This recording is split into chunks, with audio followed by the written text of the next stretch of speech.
Hey everyone, welcome back to another video. Today we're looking at more character animation for my film. I made a video for my Patreons where I in real time showed how I laid out the keyframes for this animation that you're watching here. As my film is about climbing, this is the first shot we see in the film where my main character is pulling onto the boulder problem that they are working. He tries one move and falls down into the crash pads.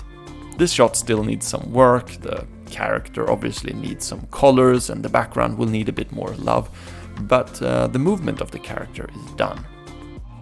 Now this shot cuts abruptly because it will edit in with a more close-up shot that shows him landing on his back on the crash pads. So that's what we're looking at today, a shot that will edit well with this first one. We are working in Photoshop for this, and I roughly sketched a layout for the background so I could draw and animate my character into the perspective of that. I think that's a nice way of doing it because it gives me a sense of space to work in. It doesn't yet have to be fully painted, just to give me an idea of the camera.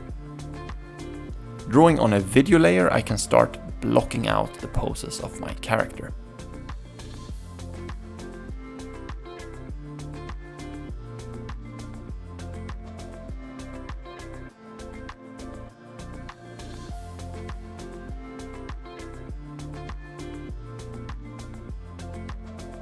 I will start quite rough here and focus on some more keyframe poses that will inform the rest of the animation in terms of how he moves and acts.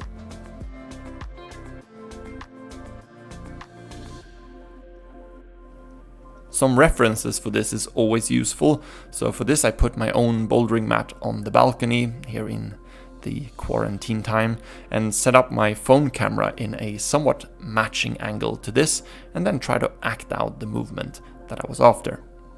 I don't need to shoot it in any fancy way, the phone works perfectly for this. As long as I can get a reference of the movement, that's all that I need.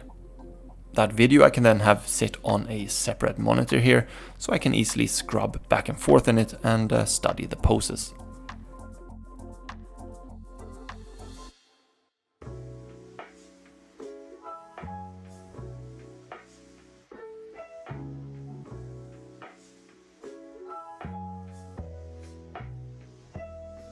So this sequence in the film will help to establish the difficulty of the climb that my characters are projecting.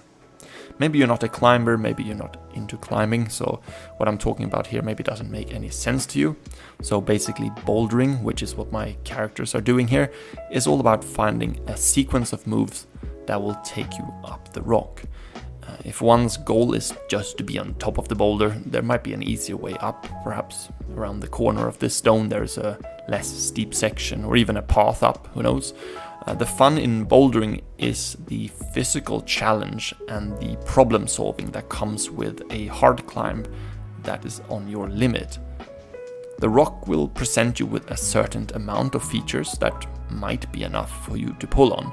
Now, people are on different physical levels, of course, so for some people a climb might feel easy, while for others it might be a massive project or even feel impossible. Finding the right rock to climb is a challenge on its own. You won't know if this is on your limit until you try it. Obviously, there are areas that are famous for their bouldering, meaning there are also guidebooks that documents the climbs and grades them on their difficulty.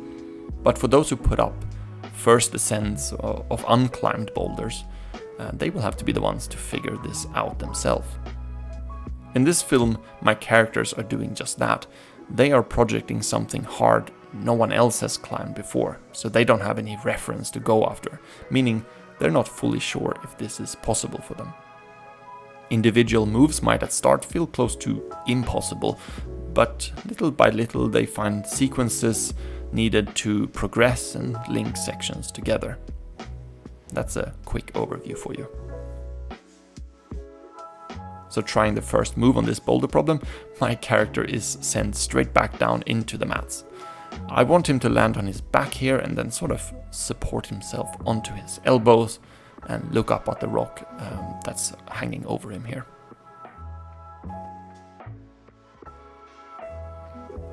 As you can see in the time lapse here, I sometimes have onion skin enabled, meaning that I can see the faint version of the previous and upcoming frames of what I've already drawn.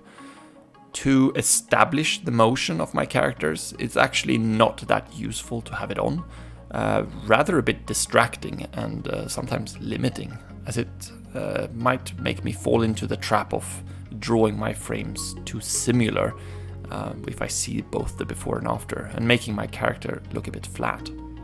I think it's useful when doing in-betweens of frames and smoothing out the motion. Rather, jumping back and forth between the frames is more productive and often gives a better result in terms of movement. But as animators, we will just have to find what works best for us.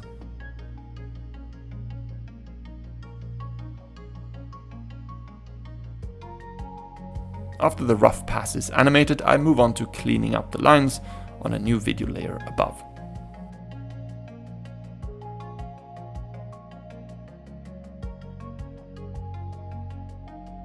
During the process of animating this, I kept an After Effects project open, where I had the previous shot that we looked at in the beginning of the video sequenced with this work in progress animation that we are looking at here.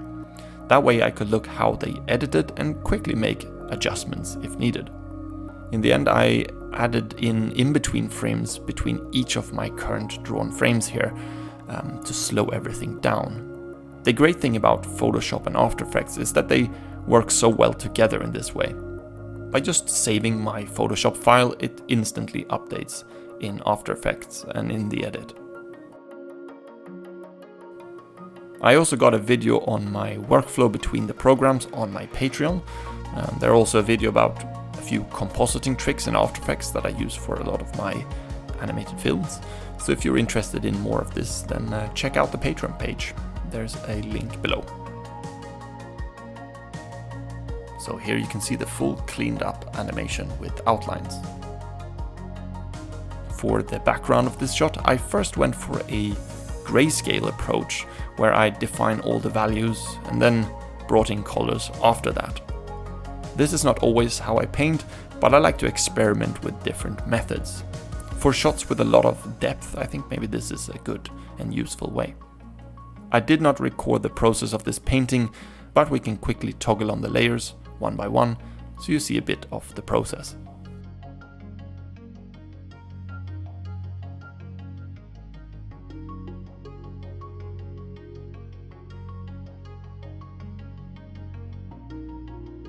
I wanted the crash pad to react to the impact of the guy falling into it, so I first roughly animated it with some lines and then I colored it in with its appropriate colors.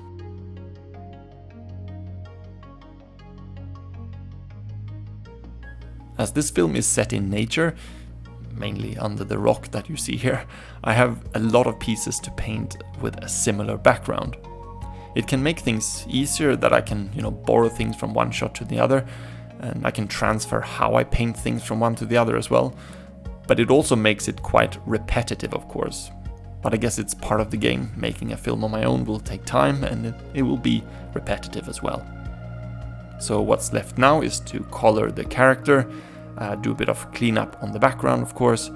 Also for the shot before this, I have not done any of those yet. So I think we will end the video here. I still haven't gotten around to do a live stream yet, which is something I mentioned in a previous video. Maybe coloring in the character would be a good chilled thing to do while I'm talking to you guys in a live stream. Anyways, hope you are having a good day. Join me on Patreon, subscribe to the YouTube channel here, like the video, maybe comment something below, and I'll see you guys in the next one. Bye.